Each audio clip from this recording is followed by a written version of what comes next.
நான் சொல்கிறபடி நீங்கள் என்ன பண்ணுங்கள், செய்யுங்க அப்படின்னு சொல்லிட்டு அவர் என்ன சொல்கிறாரு, திடமனதாக இருங்கள் என்று சொல்லி எனக்கு சொல்லப்பட்ட பிரகாரமாகவே நடக்கும் என்று நான் தேவனிடத்திலே நம்பிக்கையாக இருக்கிறேன். அப்படின்னு நீங்கள் வாசிட்டே வந்தீங்கன்னா கடைசியில் பார்த்தீங்கன்னா அவன் சொல்வான் ஆகையால் போஜனம் பண்ணும்படி உங்களை வேண்டிக் கொள்ளுகிறேன், நீங்கள் தப்பி பிழைப்பதற்கு அது உதவியாக இருக்கும்.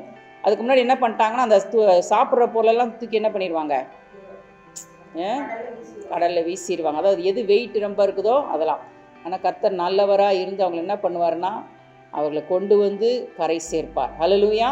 கடைசி வசனத்தில் பார்த்தீங்கன்னா அவர்கள் இவ்விதமாக எல்லாரும் தப்பி கரை சேர்ந்தார்கள். அப்போ ஒரு பிரச்சனை இருக்கிற இடத்துல நீங்களும் நானும் இருந்தால் பிரச்சனையை சால்வ் பண்ணிடுவோம் நம்ம. ஆமென். இந்த தேவ ஞானம் இல்லைன்னா தான் பிரச்சனையை உண்டாக்கிடுவாங்க.